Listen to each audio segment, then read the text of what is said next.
Hello, property investors. Welcome back to another session on our facilities management, our utilities management. As a reminder, join us every 2 weeks at 2 o'clock on Thursday afternoon, where we're going through various processes around facilities management from a property investor's perspective. Today, we're going to focus on water leaks, and I'm going to go through a couple of suggestions and tips around controlling, or should I say managing, your water supply on your property to avoid any water leaks, and then also managing the consequences of water leaks. So yeah, stay with us today and we'll go through that. Jumping in here, the idea, sorry, just trying to get my face out of the way there. So what's important to bear in mind is it doesn't matter how well you manage your properties, how much you end up spending on fixtures and fittings, there's always going to be the possibility of a water leak on your journey in managing property. And this can be just from a wear and tear perspective. It could just be from something as simple as rodents.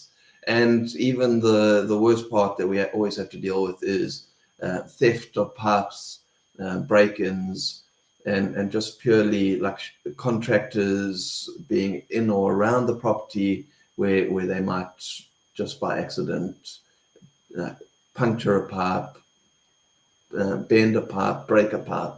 And then there's also the elements of burst geysers. And I think that's the one that a lot of us are aware of, and it becomes quite a big story, because when there's a burst geyser, there's often a lot of water, and Murphy's Law is it happens when there's no one at the property or late at night on a Friday evening, so it ends up being a after hours call out.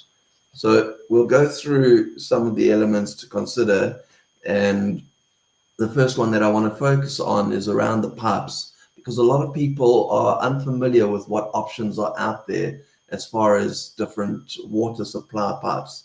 So in this picture I've got on the left-hand side this HDPE piping, and that is generally what your main water supply will be. So depending on how much water you're providing to the property and how much water is supplied by the municipality, this pipe will range in diameters.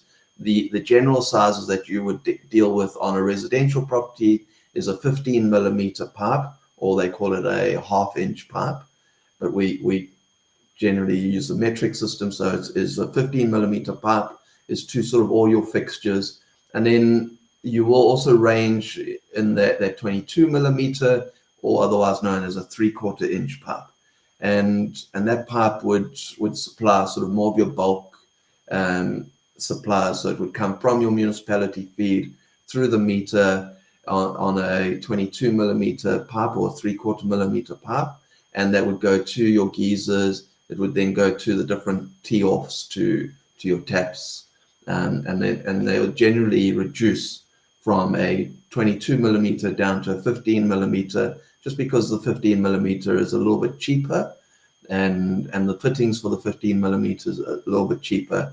So it saves you on the overall cost of material, but it doesn't really make a big difference as far as the water supply and water pressure. So your main supplies are in a thicker pipe or a bigger diameter pipe, and then that steps down as you get to where the water is needed, in the example being the taps. Okay, so HDPE generally underground, and that's sort of your main supply. It's quite a sturdy, durable pipe, and it's acceptable through sort of the main supply. Then a lot of properties staying away from copper, because there's obviously high demand from a theft perspective for copper.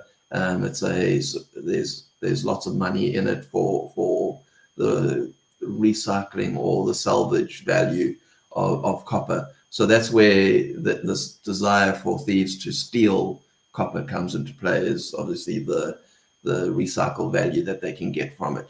So what tends to happen is on the right-hand side, the solution ends up being polycop, and that's a plastic pipe there's a couple issues around polycarb that you need to be aware of. Polycarb is a little bit less durable than other solutions, and definitely less durable than copper or steel piping. But it's a lot cheaper. So that tends to be the go-to solution. And I want you as property investors, property owners, to be super aware that it's an acceptable pipe, but there's a lot of restrictions around it. It isn't very good with UV. So when it's exposed to the sun, it breaks down, it becomes a lot more brittle. So it's not designed to handle that. And then it's definitely not designed to handle hot water. It can handle hot water short term, but over time, it starts to get brittle, and that's where you end up with water leaks. So I think that's one of the main causes for a lot of water leaks. That first photo I showed you, maybe let me jump back to that. Even in copper piping, it does, after a long time, tend to burst in certain places. It's a lot more hard wearing, so you get a lot more years out of it. But when it's rubbing against rafters, that sort of thing, you do end up with sort of cuts in it, or small little pinhole leaks that happen from it, as this sort of image here as an example. Then the next option, so going down the line, so you want to stay away from copper because of the fact that thieves love to steal it. And then you can start looking at options like this PEX piping, or in South Africa, we deal with a product called Speed Fit.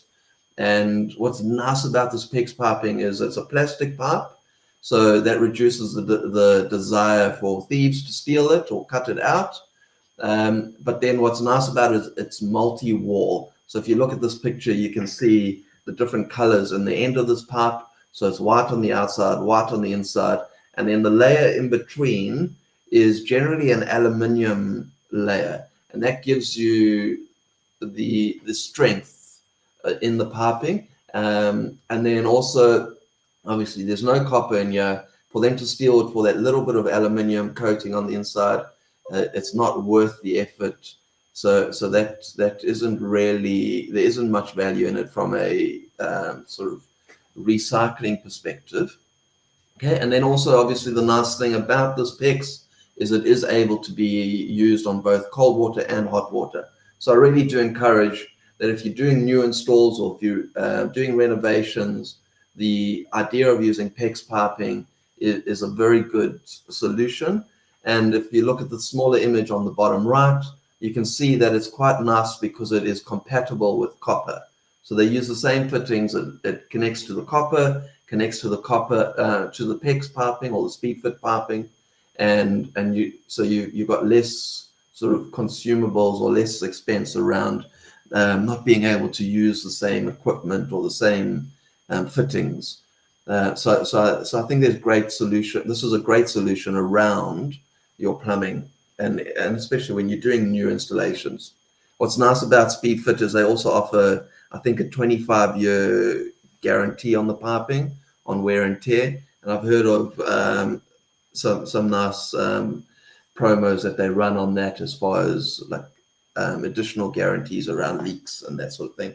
The fittings are reusable, so they can be removed and then reinstalled. So if you're doing any additional installations, it's quite nice and easy to modify it.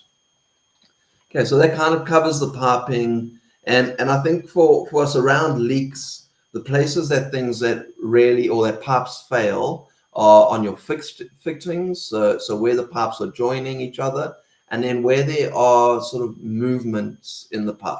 So often what will happen is you'll have a pipe that runs through a ceiling in a building, and the pipe is just then laid on top of the joists or on top of the rafters, and it's just loosely laid in. And what will happen is, when there's movement in the water, the pressurizing and releasing of pressure when someone opens a tap, that moves the pipe. So that's almost kicks the pipe around.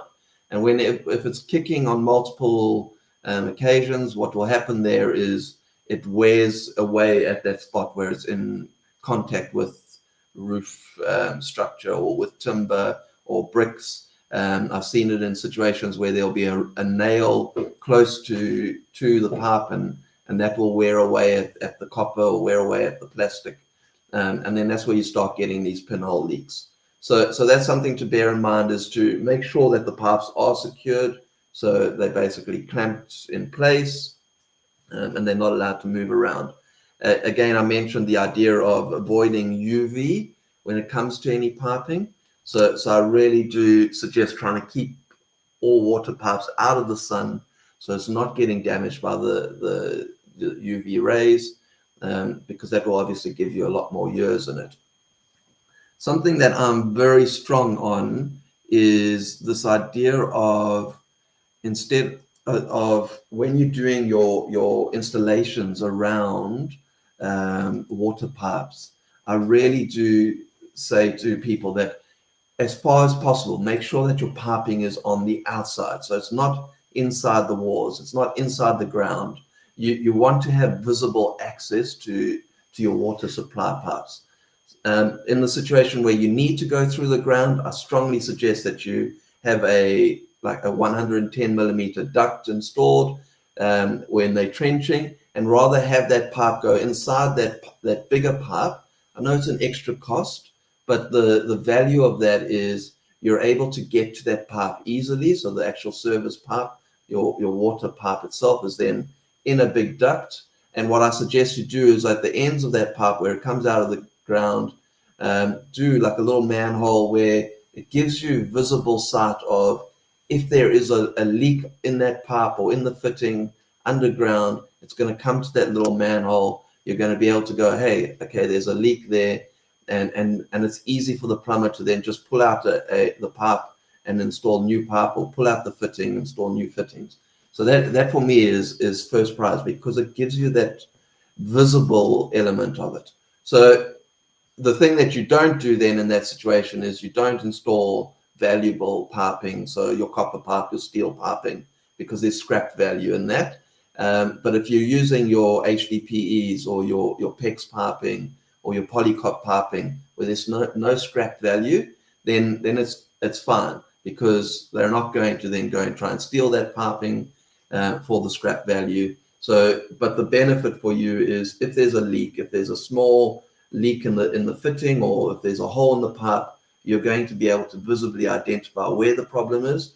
You're not having to bring in leak detections. You're not having to then trench through the property again, install new pipes.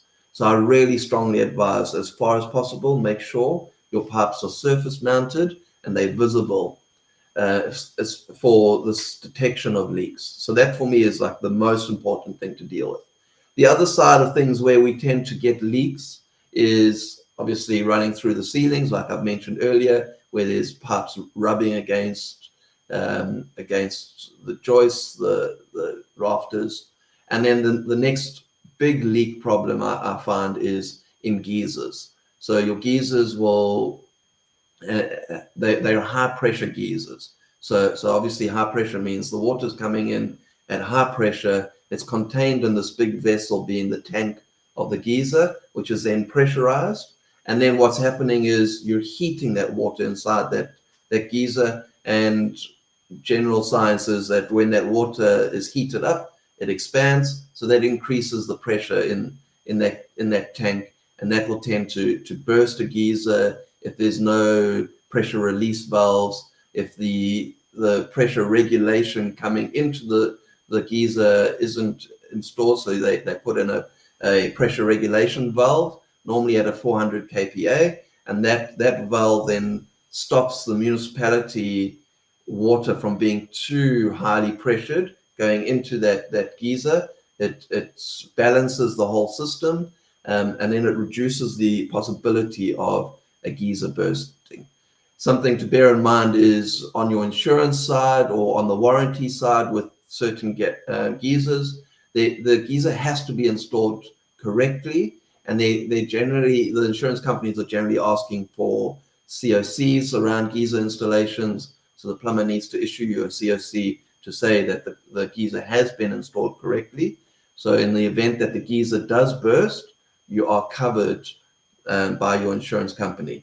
So, and part of that COC is there needs to be pressure release valves. There needs to be overpressure release valves.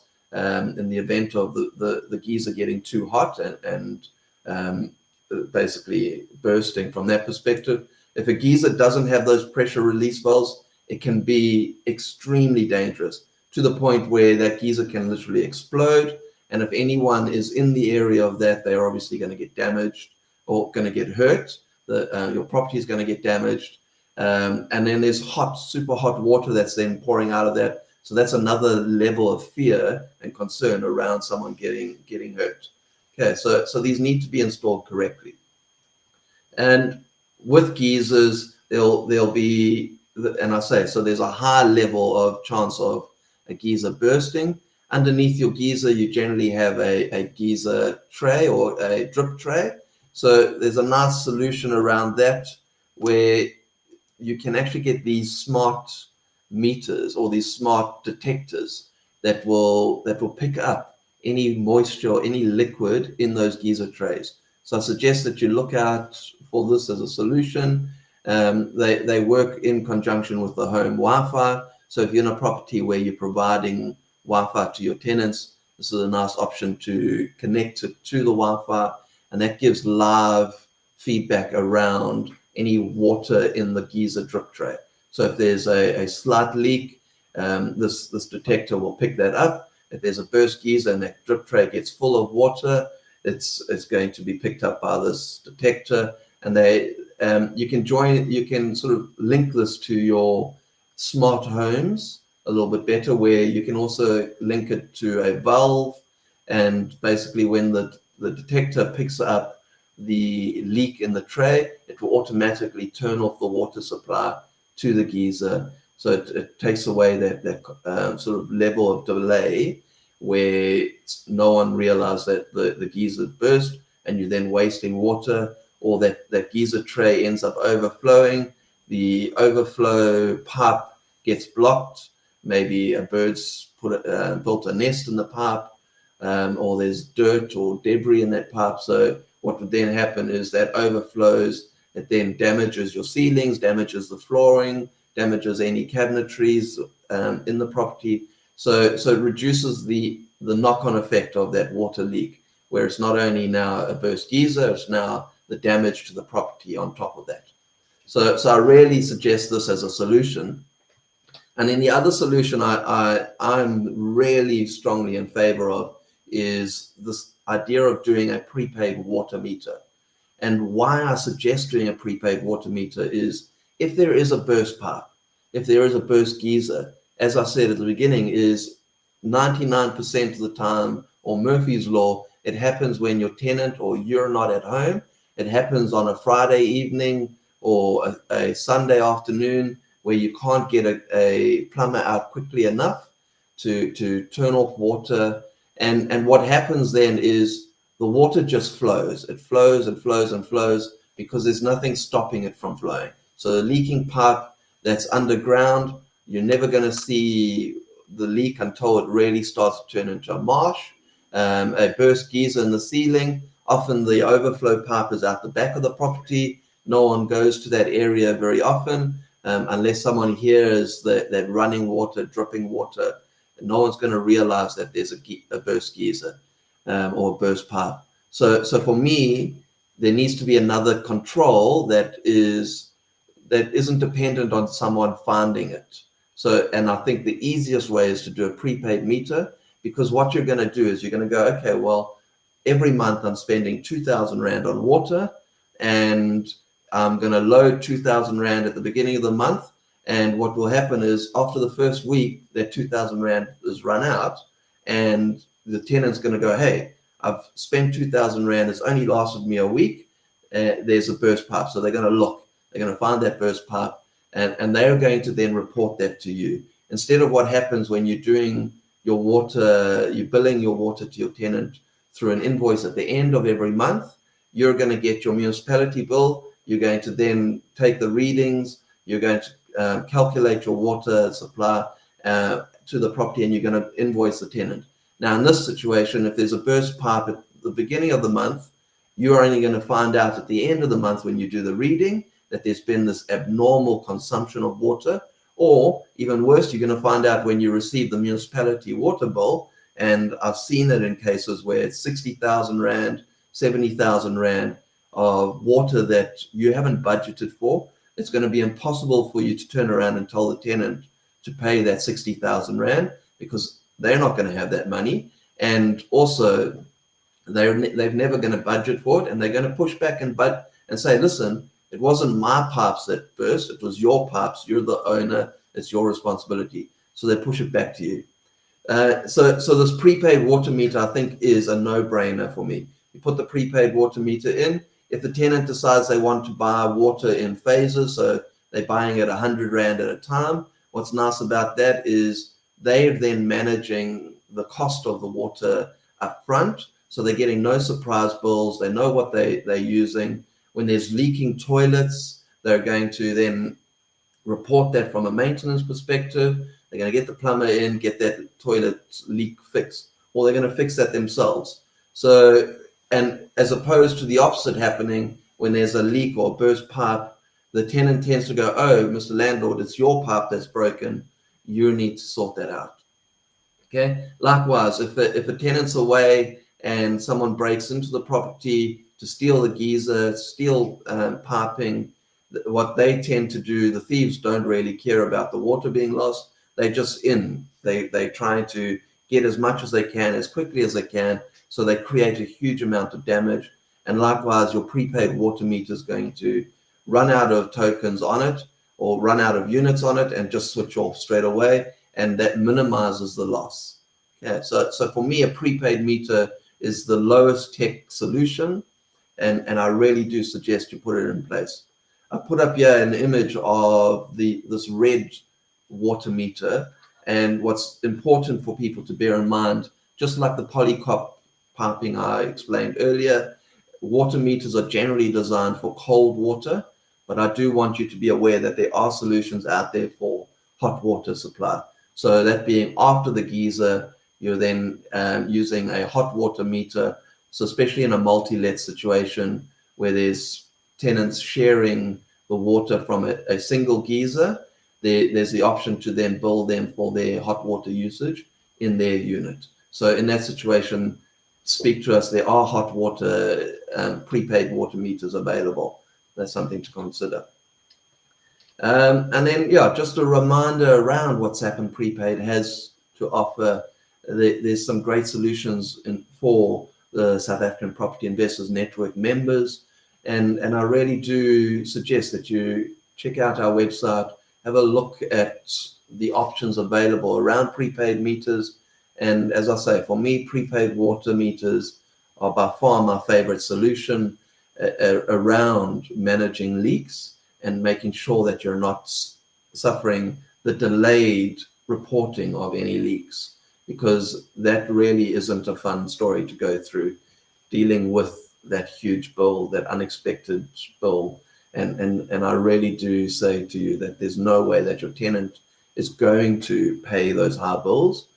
And for me, it's the value of changing the habits when it comes to the tenants.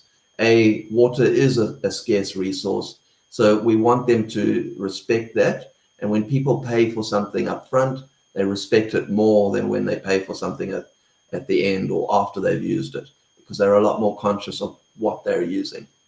Okay, so really look at what infrastructure you have on your property. When you're doing any renovations, make sure that your contractors are using the right material, and make sure that you are aware of what the right material is for the job.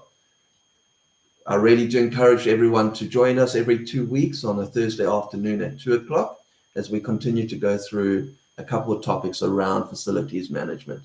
Thanks for joining us today.